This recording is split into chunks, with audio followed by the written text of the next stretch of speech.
We ain't getting lands for like 2 years, dog.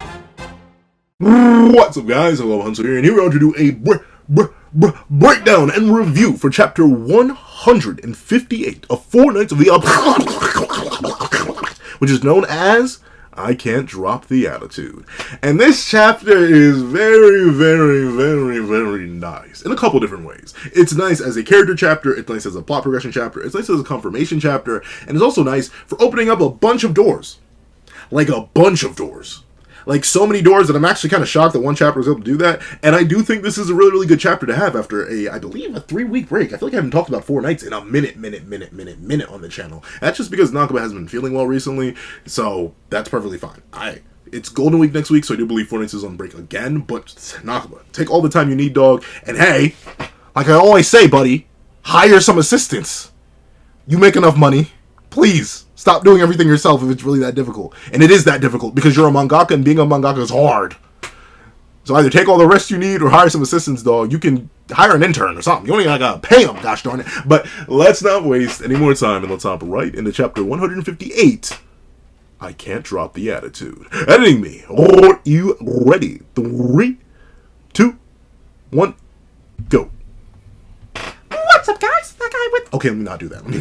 Let's not do that. What's up, guys? That guy with a pencil here. Fun fact, I do happen to have it on me and keep it on me at all times. And another fun fact, I'm happy, right? I'm real happy. Because if you'll remember, it feels like it's been forever since I talked about it, considering I think like the last time we had like Percy and Gawain specifically as like a duo was all the way back in the Invasion of Leonis arc, which now I think the anime caught up to it. And the anime is like 3 years behind, 4 years behind. Like, the Invasion of Leonis arc was 70s? That's crazy. It's 158. So I think the manga's literally doubled in size since the Invasion of Leonis arc, where we actually got to see some good Percy Gawain dynamics. But it is one of my favorite dynamics in the series. So I'm super duper happy to have these two back. And I am happy that there is a teeny tiny bit of something there, but let me not go too deep into it in depth. Let me actually hop into the chapter itself. Before, this is a nice calm little cover page. Interesting how Sylvan is here, but I don't think he actually came with our cast and crew. I think Sylvan's just gone. Like, I think they straight removed him from the narrative, and by straight removed, and I think Nakaba just straight up did, because he's not here. At least I don't think he is. I think I checked the previous chapter. I don't think he's here. And he doesn't appear at all in this chapter. So it's nice that he gets a cameo here. I was definitely low-key hoping that he would get to stick around. I know this is going to sound crazy for me, a guy who notoriously does not like animal mascot characters. But I don't like Sylvan. I think he's neat enough. He causes trouble, but still. I was hoping, especially since we got Gawain back, we could get some more of the magical carrots that she makes for him, and we could spend maybe more time with Chadvon. Sure, it's a weaker version of Omnivon, the strongest character in fiction and real life. But still, I was kind of hoping for Sylvan to come along, and I didn't notice he didn't. Maybe he's sealed away in something, and they're going to bring him out when needed, but with 3 of our 5 characters being able to fly, that leaves 2 people who can't. And realistically, Donnie can fly if he really wants to, he just needs to levitate something. The only person who doesn't need to fly is Anne, and she now has 4 separate people that could carry her. So Sylvan definitely is redundant, and I get wanting to focus more and more on our actual cast of characters who don't speak purely through thought. And without a Sin/Lancelot analog to read Sylvan's mind, I highly doubt any of our cast and crew, except for maybe Percy, who understands all life presumably, can really communicate with them. So I do get removing him from the narrative, but I feel like it's kind of sad. I actually like Sylvan. But let's actually hop into the chapter. I keep saying that. Let's move. This opening part does hurt me. And here's the thing, right? I understand. I feel like anyone who has a guardian or parent also understands this. You don't talk... I mean, I know some people do. Some people talk to their parents like they're their friends. That's not a thing in my house. When I grew up, you were told you speak to me a certain type of way. And not even in a bad way. I'm not even saying that, like, I wanted to speak to my parents the same way I casually speak to my friends. But it's a clear different thing. And Gawain clearly is experiencing that super duper hard right now. Like, she's being very tipper. She's throwing on a head tilt. You can see she's still sweating. Like, the vessel of sunshine is sweating. I don't think we ever saw Escanor sweat once, even when he was in a small... Actually, no, when he was in a small form, he did sweat from time to time. So maybe that's it. But still, you can tell this is like a very uncomfortable state for Gawain to be in, and that kind of sucks. Notably, when I code switch, because I think it is just technically code switching, when I code switch around my parents, I don't get uncomfortable. It's just another side of me. Tighten up some hatches, and I don't say some things, but that's still me. For Gawain, it's very clear that she's just legit not allowed to express herself, and especially considering a few chapters back in a chapter I need to go retroactively review, it is basically not hard confirmed, but kind of soft confirmed that Gawain is, you know, like a homunculus, aka a being without a mother, and likely was just made for, raised by, and surrounded by Kay and her grandparents. Once again, I'll talk about that in a second, but considering it was just Kay and her grandparents, it's very, very likely that Gawain was meant to be operating a certain way, and then whatever process that made her failed in some way, and thusly Kay was probably not the best at dads growing up, and that's why Gawain seems so tense around him. And like, hey, I got a dad. I remember being tense around my dad, but not to this degree. I remember Gawain's, for all intents and purposes, unless I'm mistaken, she was 16 before time skip and is now 18. She's a full-grown adult. But she's living with her dad, and she's still in deep, deep, deep fear of broski. At least by how she's acting in comparison to how she'll act later on in this very chapter, which is just going to be like Gawain. But the thing I do want to mention before I actually hop into her dialogue and get to the rest of the chapter, people pointed out, at the end of last chapter, the very, very end on the last page, if you look at the reflection, there's an old man there. Very specifically, an old man with glasses and a different mustache than Kay. A lot of people point out that's probably Escanor. And once again, we don't exactly know who these grandparents that Gawain references are. We have no idea. Generally no clue. And with that being the case, we also know that Camelot is a realm of many illusions. And we also know that Chaos is the creator of humans. So it wouldn't surprise me, especially considering Gawain herself as a vessel of sunshine, if her grandparents ended up being Escanor and some random lady, or Escanor and possibly another copy of Merlin. That would explain her magical prowess, her deep magical knowledge, and everything that she's able to do on the magical front alongside some of her personality. And obviously Sunshine would be explained by Escanor and his existence and the possible ties to him and the reincarnation or forceful insertion of Sunshine into Gawain. The reason I say forceful insertion instead of just natural reincarnation is, once again, Gawain's implied to be a artificial being to some degree.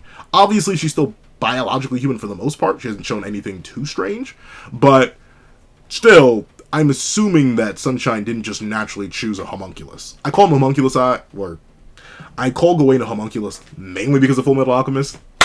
I won't even lie to you. That's the main reason that comes to mind. It's just all Full Metal Alchemist. I know technically a homunculus is a completely different thing from what Full Metal Alchemist offers, so my apologies. That's why I call it that. But with being the case, if Escanor truly is a part of Gawain, or like a part of her backstory and or history, that'd be neat. Honestly, I'd be perfectly down with it. And it would make sense why Gawain was so sensitive about being directly compared to Escanor by Gawain. Remember, when Gawain was first wiling out, he was like, "You're nothing compared to that goat, that beast, that monster. I sense the same power inside you, but you're just not built like that for real, for real." If she's thinking of what she knows as Escanor, which would be based on the reflection from last chapter, and what would presumably be the Escanor that Arthur would be willing to or allow to be portrayed in whatever form and function of this Gawain, it likely would be timid, small Escanor, not the one that was a big, bad fighter. So it would make sense that Gawain gets insulted by that. The idea that her grandfather, quote-unquote, was some big, bad monster back in the day and wielding her power. Since she's the Master of the Sun, she likely doesn't know. Once again, we don't know if she even understands that her power is of the Goddess Clan and not her own bioorganic power. Remember, for the longest time, Escanor didn't know.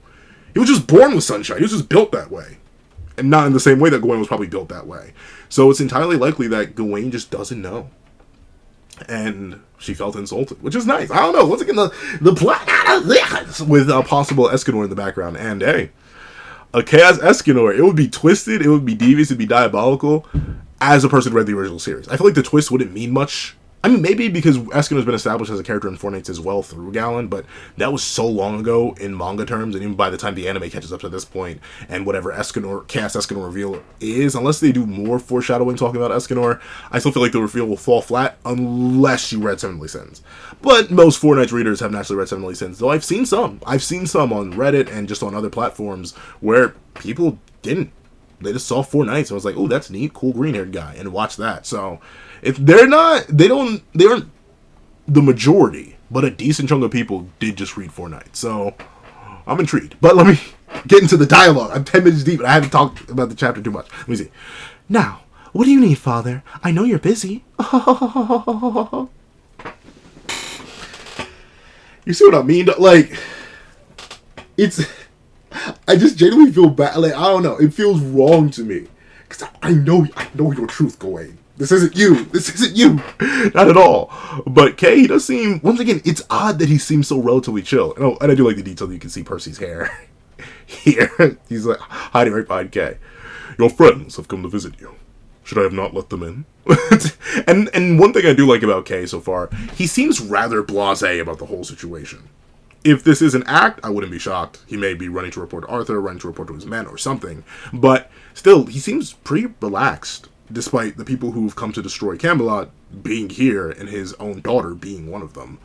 But that, once again, may play into something that's revealed later in this very chapter that definitely does make sense in regards to what we know of the character. Though, admittedly, we know very little of Kay Pendragon, so it's a complicated story. But with that being the case, we see Gawain says, my friends, Father, I could never have those. You never let me.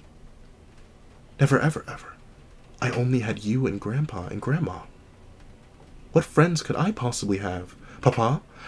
And Kay's like, for real? Do you not sense them?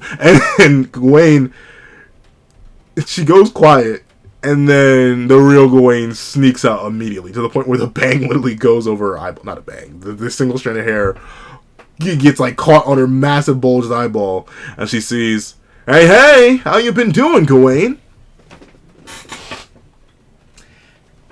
He's so blasé about it.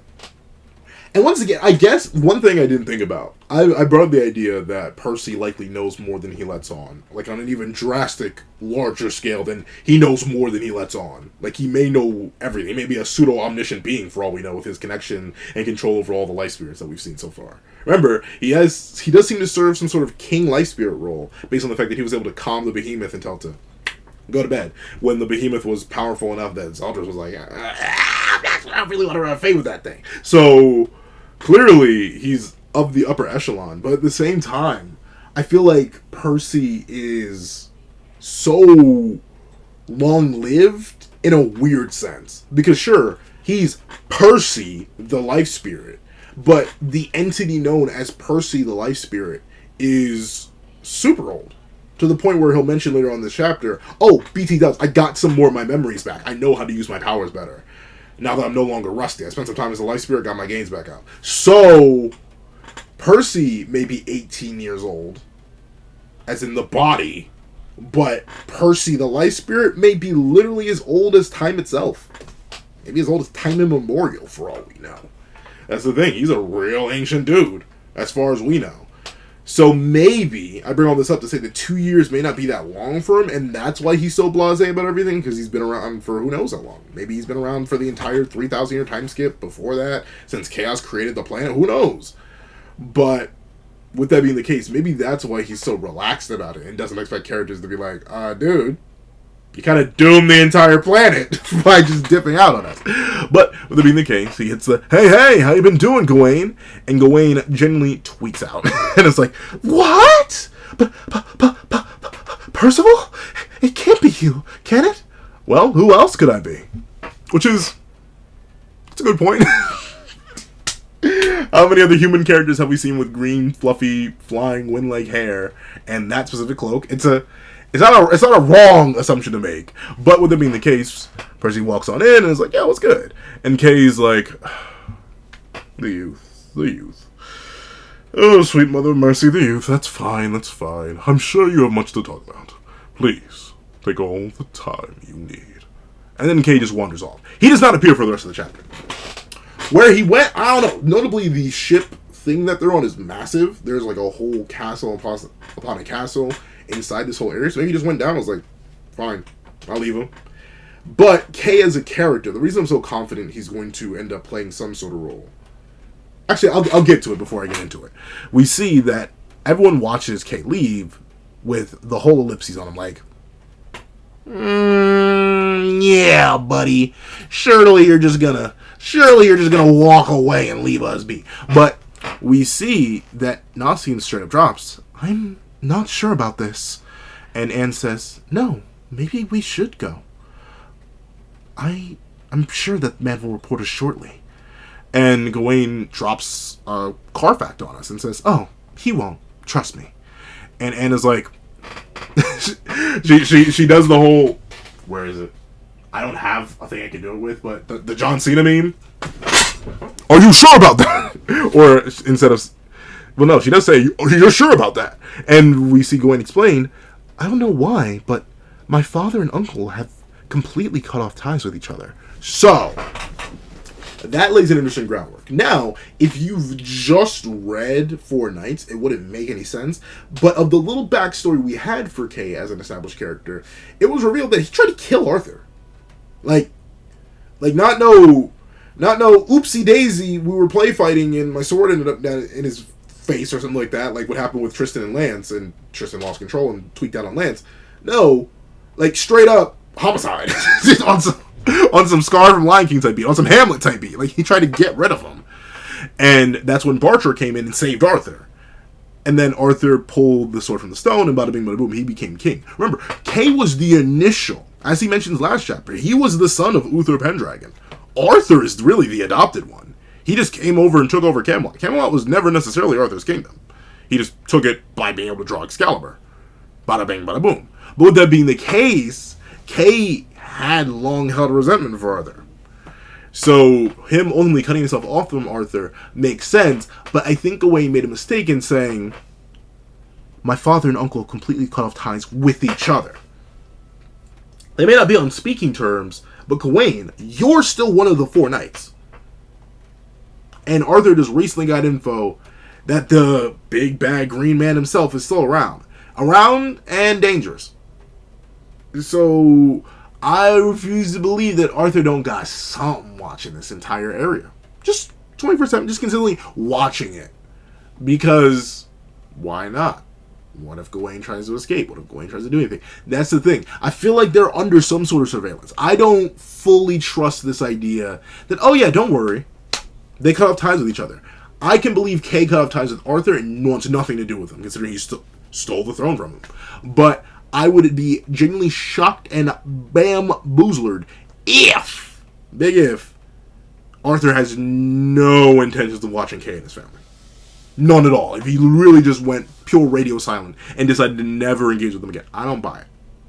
Especially considering the idea of Arthur and his humanity has been tackled as something that he kind of got rid of and suppressed. Ultimately, Gawain's not necessarily a niece to him, more so a liability. A liability that he's kind of shocked he kept alive. I get keeping Tristan alive. May have struggled to kill him, and who knows what would do. Who really knows what would do. English. Who really knows what would happen if Meliodas found out about that? He may tweak so hard that he'll break into Camelot anyway. One way or another, he'll figure out a way to break in, even if it's literally impossible. And obviously, Lance is just Lance. So, like, fat chance to get rid of him unless Arthur himself lays the gauntlet down on the table. But with that being the case, they're kind of in this predicament where, yeah, sure, Arthur isn't watching and listening and tracking everything we promised. Like, I'll fully buy it. I feel like as long as you're in one of Arthur's Chaos Worlds, which this clearly is one of, and especially if you're of any importance, Arthur's got one of many eyes on you. But with that being the case, we see that Percy asks, oh, what's happening? Some kind of family spat? And Nassim drops the phrase, they were in-laws. I mean, I think they were, right? I get, but the thing is, though, Arthur was adopted. He didn't marry. Yeah, he didn't marry anybody into the family. So I would say there's like step-siblings, but I guess technically a step-sibling is, in a way, a brother-in-law or a sister-in-law or a sibling-in-law, technically. just because. Never know. But with that being the case, we see that Donnie hits the "Oh father, oh man, you're actually real cute, huh?" And we see Gawain being like, "Donnie, I like women." Boom! It just immediately beams, bro, all over the room. And honestly, Donnie, I love you, bro. You did ask for that. Like, you asked for some. Gawain just served you the meal, dog. Like, be real with me, dog. What did you think was gonna happen? What did you think was gonna happen? But, of course, now that Kay's gone, Gawain's allowed to be her real self and use her abilities. And then she says, "Shut your darn mouth!" And Donnie is pulsing and throbbing. Hey, yo. He is pulsing and throbbing in pain as a bookshelf falls on him. And we see Gawain immediately get apprehensive and defensive as she says, don't look, no peeking, hop off tip, hop off!" And we see that Donnie's like, "What the heck's wrong with you? You did that!" And yes and no. Who knows, Donnie? Maybe she didn't think you would bounce on. Maybe she thought you were girthier, thicker, heavier. But with it being the case, we see that Anne realizes, oh, you have a lot of books and scrolls. Magic tomes plus a bunch of notes written about them. Oh, I wonder what that could be for. What an interesting idea. I'm quite intrigued. But we see that Nassim reads, "There's a way to transplant English. There's a way." Oh, Lord. "There's a way to transplant spirits into an inorganic vessel. But is the same possible for an organic human body? But what if he was a baby when infused with a life spirit? What if he was a baby infused with a life spirit?" I mean, that is what happened. Did they not get the lore too? I think did Mortlock explain it inside his little domain expansion? Maybe he did. Maybe he did explain it inside his pocket realm, and that's why they don't know. But like, Gawain, you should know that. You were there. But with it being the case, the failures keep piling up. Summoning is a tricky task. Unless you're my... I'm not going to call Kion my goat. Unless you're my pack mule, Kion, summoning is a little bit difficult. And I think the only summoners we know are him and Ironside. Those are the only two summoners that immediately come to mind. So, stiff competition. But with it being the case, we see that Gawain decided to never really give up. Not at all. Not until she could yell in Percival's face again. And we see Percy, his sweet, possibly not innocent soul, go, "Aw, Gawain, that's a little bit sussy, bro." Nah, but I do like this. "But I can't give up on it now. Not until I can yell at him to his face again." Gawain did not spend much time with Percy. In universe, she probably spent about like maybe 2 weeks max. Because remember, for a majority of the Demon Realm arc, which is what we closed part 1 on, she was captured. And then by the time that they got to Gawain and the rest of the Chaos Knights that were there at the time, Gawain had her connection and bonding with Tristan. The only times we know that they spent together was the day of the invasion of Leonis arc. And maybe a little bit of time after that. That is it. Yet even still, Percy is one of Gawain's cherished friends. A person she genuinely deeply cares for. Someone she respects to some level. And I do think it's sweet that she did so much. She did her best. She did everything she could, really, in her power to try and get Percy back. Even if that meant delving into a magic system she did not understand and did not work with, Percy was worth it for her. Sure, it was the yelled him in the face for just randomly abandoning them, but still, Gawain deeply cares about Percy and felt a certain type of way and wanted to see him back by any means necessary. And I do think that's sweet. It's why I'm so happy to have more of this dynamic now. We're going to finally get to explore it a bit more, because these are going to be our 2 knights. Presumably, we're going to see the Tristan platoon soon, including Tristan themselves, but still, I can also see it being very, very, very likely that we spend 10, 15, maybe 20 or so chapters not seeing Tristan, or at least not having Tristan back in our crew. Heck, we may end up having to fight Tristan based on what's revealed later. So, we're in a real interesting spot, narratively speaking, and getting to see more of Gawain and Percival, which is one of my favorite dynamics of the Four Knights series so far. See the brother and sister go back and forth, band for band, with their new powers, new abilities, new amps. Fusing powers, abilities, and amps together. I'm very, very excited, and I'm happy to see that Gawain deeply cared. And we see Donnie even ask, just to make sure, you did all of that for Percival? And we see Percy goes, oh, Gawain, thank you. I didn't know you were built like that for real, for real. He doesn't say all that. He doesn't even say thank you. He just says, Gawain. And we see Gawain is embarrassed. And obviously, you know, you have an image to uphold around your friends. Like, sure, we all love the homies, but like, unless you're real comfortable with them, you don't look your homies in the eyes and be like, I love you, dog. Like, you don't do that. You don't do that for real, for real.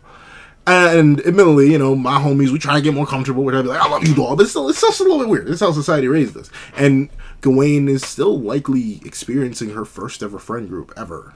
Her first connections ever. And to have one of them up and abandon her, leading to the fall part of the life that she thought she was going to start living, yeah, it kind of makes sense that ultimately she would feel a certain type of way about it, and them just randomly returning to drag her back into a new adventure. And she says, just inviting yourselves here? How insensitive can you be, you bunch of trash? Yeah. Once again, Gawain has likely not lived the best life for the past 2 years. It's revealed that she did stuff. She wasn't just sitting around the entire time, which is good.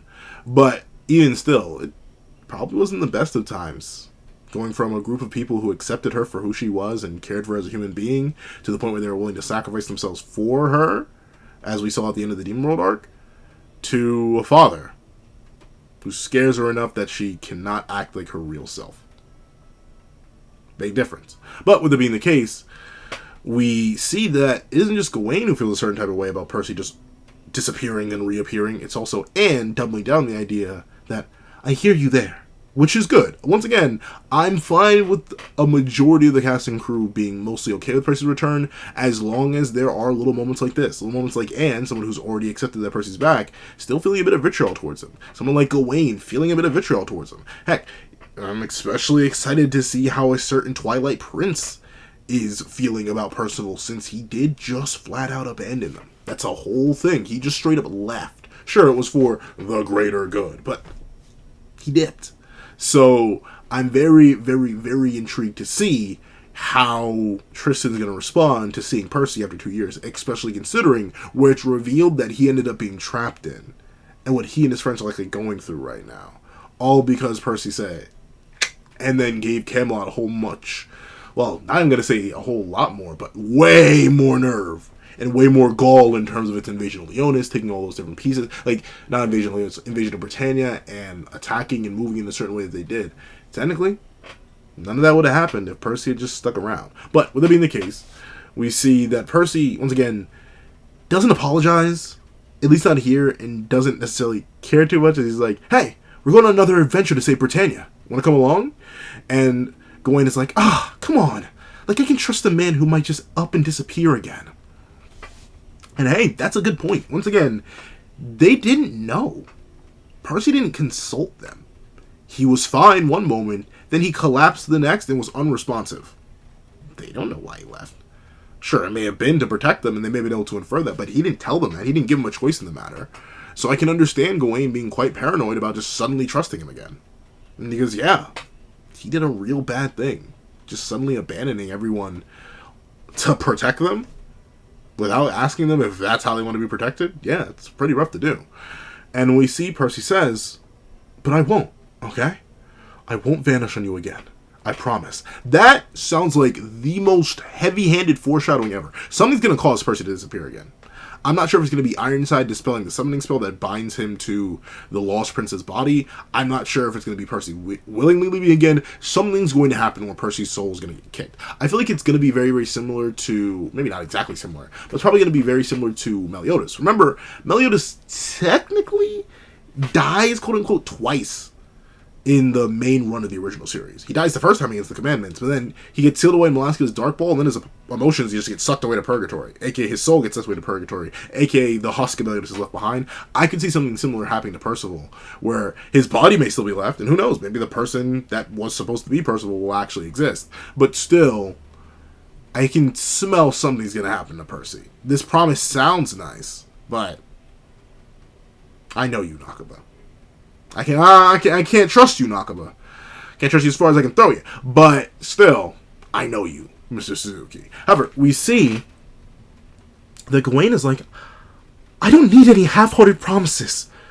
That's an absolute order, alright?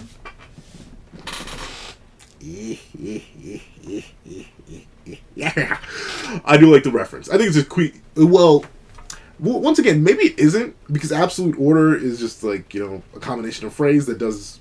A combination of phrase, Lord, a combination of words that just does mean like an absolute order, an order that cannot be denied. But at least to me, this is like a soft, cute little reference to absolute order, the ability of the Demon Clan to absolutely command, presumably only other members of their race, because resonance was used to control Arthur, not absolute order. But with it being the case, absolute order was used by Chandler and Cusack in order to order a bunch of demons around, in order to order Gotha around in the case of Chandler. So it's a cute little callback if you read original Seven Deadly Sins. Otherwise, it just reads as Gawain being extra passionate about Percy promising to never abandon them again. Abandon them? Why can I not speak English today? Abandon them again. Will he not do it? That's yet to be seen. But with it being the case, we see she goes, all right. And Nasian smiles, and Donnie's like, he's gonna disappear again. It'll be for the plot, Gawain. I hate to tell you this. But we see Percy saying, okay, promise you I won't. I will, though. It'll be for the sake of the Sarate, Gawain. It's all for the sake of the Sarate. I haven't touched Bleach in months. Why do I keep saying that phrase? But we see that Percy goes, okay. And we get it explained that they're not on some fancy little boat, as it's asked, but what is this anyway? A castle or a boat? Can this thing fly or something, maybe? What a silly question. It can sail the seas, the skies, and even underground. Wow, neat. That is strange. And note, remember, they actually went all the way down here to be on the ridge of the boat. They were all the way up here. They were on one of the masts, because that's where Kay's house was. So they did a little time passes here with this panel, and they go all the way down there.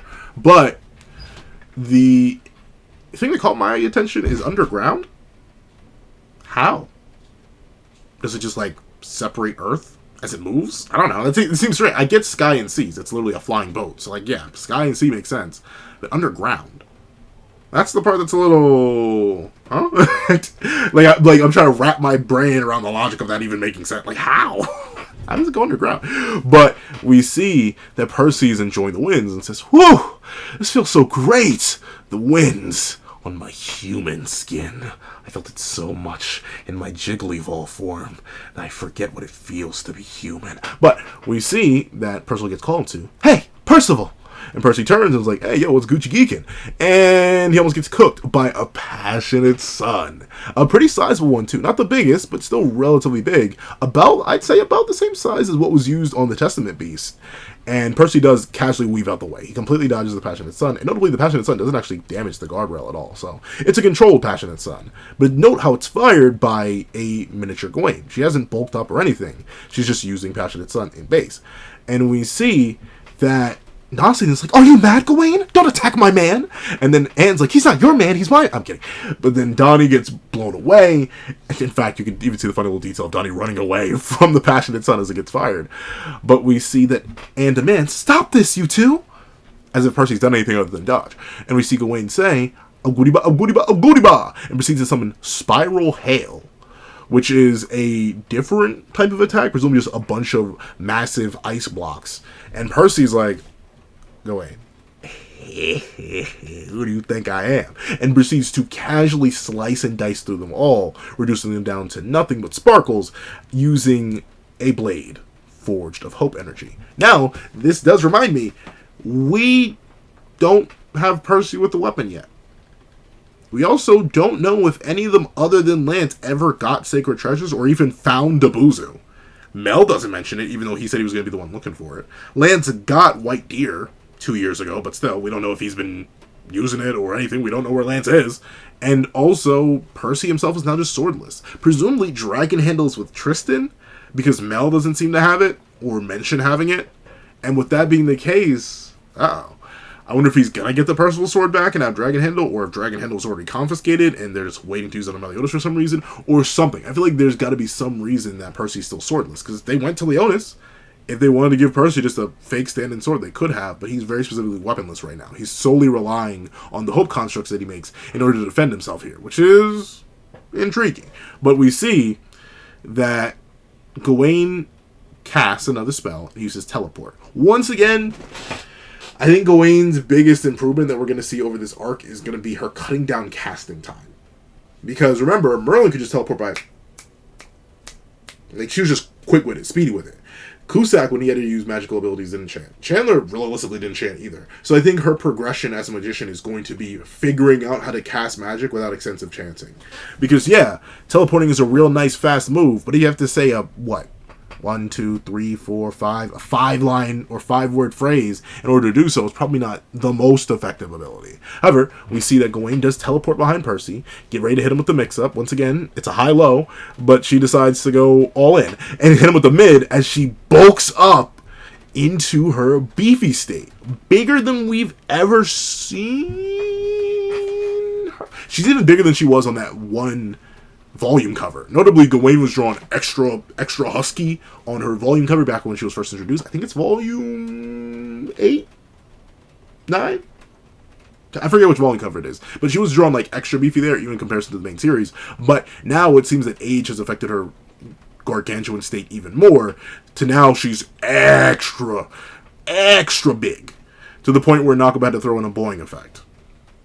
Because of course Nakaba had to throw in a boing effect. It's straight muscle Nakaba. Muscles don't boing. But with that being the case, we see Gawain reels back and backhands Percy with a whole slap straight into the ground. And notably, while Nasian screams for their man, Percy's pretty much fine. Sure, his hands are literally on fire, just from coming in contact with Gawain's aura, by the way, showing that her overall potency with Sunshine has gotten a lot higher, to the point where just mere contact with her without any intentional spellcasting will leave, seemingly enough, consistent burns that Percy's forced to heal off and completely shut down. But still, with that being the case, that's interesting. Gawain can toggle between forms, and it's a bigger form than we've ever seen, showing that she's been getting stronger and likely storing up power throughout this entire little run, which is nice to see. Once again, all the knights getting stronger over time skip was basically a necessity, and that's why I'm super duper excited to see Big Tristan whenever we get around to him, and of course, you know, I'm excited to see Big Boy Lance. I need him! But with it being the case, Percy heals it off and is like, whew, man, a little bit toasty. And Gawain goes, huh! You always did aggravate me. I'm not giving her the Escanor voice. Ha! You always did aggravate me. And she lands, turning off her aura, and proceeds to walk past Percy. I trained myself up so hard while you were having a little nap. So, why are you so much stronger? Too. I'm sorry, my brain completely lagged on that. Why are you so much stronger too, you little sneak? Ah! She's annoyed that Percy also got stronger, which is a valid criticism, especially considering, yeah, she likely hasn't had a real proper fight in 2 years, and we know her magical beefy form is based on store-up and not actually sun positioning, like the original Sunshine, so it's very likely that she really thought she was just going to be able to clear Percy here, and she can't. Percy's that much more powerful.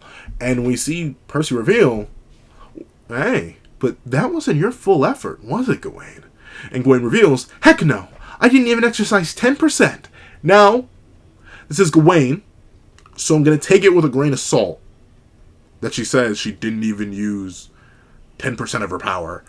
But if she really didn't, ooh, like that's a whole 10 times amp. That's a weapon tier amp. And remember, Gawain, right now at least, is also weaponless. Both of our knights have no weapons to their name. So if Gawain can put a 10 times amp on top of the 10 times amp she would get from wielding a destructive magic with a weapon, and 100 times amp on this Gawain, this big old beefcake Gawain, she may start putting Escanor's numbers to shame. What can I say? Until, not really. We need to see her fight like a prime Demon King tier threat for Final Shine Escanor tiers. But regular Escanor tiers, who knows? I know, those are some games right there. And we see that Percy explains... Sorry, I had to sneeze. I'm so sorry. But Percy explains, well, when I was a spirit, I recalled a lot about using my power. Kinda. I'm still kind of getting used to this body, but... So, Percy reveals that, once again, I mentioned this earlier, he's really, really old. like really, really old, to the point where he flat out forgot how to use his powers after incarnating as Percy the Human and being raised as Percy the Human for so long. But essentially, it's not like Percy really got stronger. He kind of just restored himself, kind of playing into the previous main character. Well, really either of them. Whether you argue Elizabeth is the main character of Seven or you argue it's Meliodas, both of those characters never really got stronger until Meliodas at the end of the series. For the longest time, Meliodas was just chasing his old prime, and it seems like Percival's also in that same state, where technically his body is bigger and older. He's physically 18 as a human, but as a life spirit, he didn't get more gains. He just remembered stuff. And likely got re-upped on a whole bunch of old information, which allows him to be a lot more powerful based on his biological control that he now has. So, interesting. And we see Donnie even be like, dude, you're a monster. But Donnie, you're a monster. Why are you so huge, dog? His shoulders are the size of their heads. What? But with it being the case, we see that Ant goes on to say, I almost had a heart attack just now, you know? And Gawain says, sorry, Anne, but I have to say, you've become much more ladylike in the last 2 years. So she's back. This is Gawain. And we see that Percy's like, yeah, she's done leveled up. He does not say that, but you know what he says. And I ain't saying that. I know, she's 18. The jokes are there. But still, no. But we see that she's just genuinely mad at both of them now. Like, can you just at least pretend to be sorry for randomly breaking out in intense Mortal Kombat that could have slaughtered any of us? Because, like, I don't think any of them were really tanking this passionate sun. If Percy was getting burnt by a backhand, I can't imagine what an actual manifestation of sunshine would have done to them. But, with it being the case, we see that they're now in the planning stage. As a little time passes again, and she says, or Gawain says, right then, as our future direction, Donnie explains, we're going to hunt for Lancelot and Team Tristan, right? And Gawain says, yes, and for that, there's a place we need to head for. The Cauldron of Anavon. Now, notably, I'm assuming this is how you properly pronounce it. Anavon? Anavon? Once again, I'm going to keep calling it Anavon, because I will not remember this pronunciation. And it literally looks like Anavon. Like, on, as in A-N-N, Fwin. Actually, Anavon. But I don't know where the V is coming from here. Anavon. Anavon. I guess that's, I'll try to, I don't want to keep saying it wrong. Anavon. The Cauldron of Anavon. I guess that's supposed to be the Voon. It's such a weird way to spell that, though. But we see that the crew was right. Oh, so it's true that Tristan's group is there. And we see Donnie's like, ooh, well, the question is, how do we even get there? As Anne reveals, yeah, we knew about the cauldron, but we didn't know its location. And Gawain admits, let me cook for that real quick. And Percy himself could likely find it. I wouldn't be shocked if Percy actually already knew where it was. And we see that Donnie's like, oh, can we really trust her right now? And Donnie, of all the times, has now start questioning the trust of one of your allies, dog. And we see he does get appropriately mollywopped for it, as Gawain explains. So yes, I believe Team Tristan is being held in Anavon. But the issue is the person who runs it. That is Beltrep, the Green Knight of the Four Evils. Our mission is to take him down. Now, at first, in the live reaction, we can check it over on Patreon for as low as $1 a month, or remember, for as low as $3 a month. I was a little bit hesitant to immediately, or at least what it feels like, immediately leap to Beltrep. But, in Nakaba's defense, there are only 4 evils, and we just did World Aim.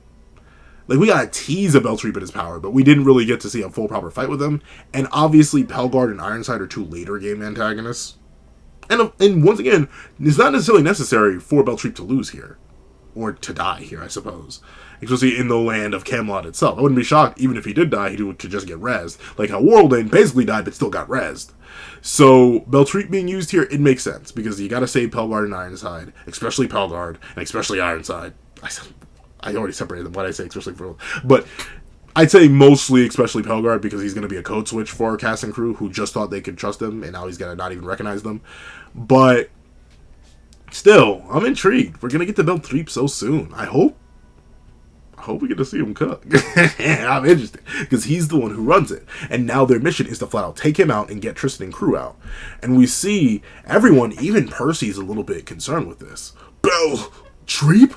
The Four Evils? Are you serious? That guy's a literal monster! And Gawain says, yes, I know what he's capable of, but we're about to have our best chance of defeating him. And Percy asks, our best chance? And Gawain reveals, the Cauldron of Anavon is the perfect place to lock up those against the paradise of Camelot. Beltriep is going to hold an event to pick out the best prospects from those yearning to crawl out of it. So, it seems like Anavon is less a rehabilitation camp and more so flat out of prison. Like, you don't like Camelot, we're going to keep you here. And then they have Roman-style gladiator tournaments, as he calls it, the Anavon Gladiator Festival, in order to determine who can actually leave, who can actually be free and return to the land of paradise. Which is a sick and twisted way to do it. So it's kind of low-key is a rehabilitation camp, in the sense that you want to leave and go back to Camelot after speaking up against it. But still, it is mostly a place to be locked up. But, regardless of whatever it is, this chapter, worthy. Like I said, this chapter opens a whole bunch of doors. It opens the door to Gawain back. It opens the door to Gawain learning more powerful and more unique magics, as we've never seen her use spiral hair before. Spiral hair? Spiral hail before. We get to see her buff form is even bigger and buffer than it's ever been before. She's able to more smoothly combo into magic. Her aura is a whole lot stronger than it was before, so she's gotten her heat up. Overall, Gawain has opened a bunch of doors in terms of her just general raw power. And if this statement is even partially true, say she used 75% of her power, the idea that she still has much, much more locked away is also very, very interesting. Same thing with Percy. Opening the door to the idea that Percy has a bunch more abilities he just hasn't shown us yet because he doesn't need to just yet. And also the idea that he got more and more and more information of who he was and how he was as a light spirit is very, very intriguing. I'm excited to see how he ends up turning out in the long run in terms of his overall level of power. And also, I do believe Kay is going to play some sort of role. I still don't fully trust the guy. I'm glad he did leave our casting crew to do what our casting crew needed to do, but I trust him as far as I can throw him, and I can't throw full-grown men very, very far. So we're in a very, very, very interesting position. For Kay at least. And also knowing what the goal is. We're gonna just go get the knights in reverse order. Except, obviously, Percival was the first knight we got back, so clearly not fully reverse order. But still, in terms of the knights we gained after Percy, we're going backwards. We got Gawain, we're now immediately going to leap to Tristan, and then presumably we're going to find Lance, wherever Lance is ending up and causing havoc. Because presumably, Lance is causing havoc, because if he wasn't, he'd be trapped, or at least he'd be known to be trapped, in the Cauldron with the Tristan platoon. But, considering how powerful Lance is, and the fact that he got to take a treasure, I wouldn't be shocked if he's just spamming shining roads everywhere. And others just like annoyed with him, like, how are we gonna get rid of this dude? So overall, I'm very, very excited for the next chapter of Four Knights of the Apocalypse. However, that's what I think. Please, what you guys think in the comment section down below. If you made it all the way to the end of this video, please leave push of a Pendragon. Push, as in like pushing somebody, of A, as in OF space A, Pendragon, as in Arthur's last name and Pay's last name. Pendragon, one word, in the comment section down below. Thank you so much for watching. Please remember to leave a like, share, comment, and subscribe. Make sure you hit that notification bell so you don't miss out on any videos that come to the channel. Also, I do happen to have a Patreon down below, where you can support me for as low as $1 a month to get things like exclusive videos, early content, and more. So now become a member of the channel for as low as $3 a month to get the same perks and more. So those perks include the 25-minute live reaction to this very chapter, ad-free reactions to all my videos, and if you become a $25 patron or a $25 member, you can order whatever video you want. Also, I do have a link to my Ko-Fi in the description down below, where you can drop 5 beans for a short video, 20 beans for a long video, or any beans at all. Any support is always greatly appreciated. Now, I'd like to thank you so much for watching once again, and I hope you guys have a wonderful day. This is That Guy with the Pencil, writing off.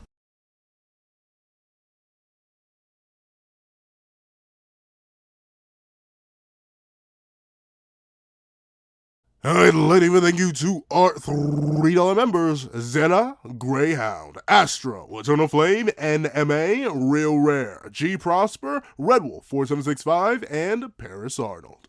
I'd like to give another big ol' thank you to our $5 patrons, Sean, Sammy, Midnight Lord 21, Kevin Encarnacion, Josh Brown, and A+A. And I'd like to give a great big thank you to our $7 members, Autumn Mornings Lazo, Fine, and That Guy. And I'd like to give a great big thank you to our $10 members, Robbie Uchiha, Jay Warrior, and Akid's Void. And I'd like to give big, hefty, juicy thank yous to our $10 patrons, Panda Goat, Michael Williamson, Metal Solid Crisis, Joaquin Munoz, and Idem Okami. And I'd like to give the biggest, juiciest, meatiest, sloppiest, and heftiest thank you of them all to our $25 patron, Calvin Elder.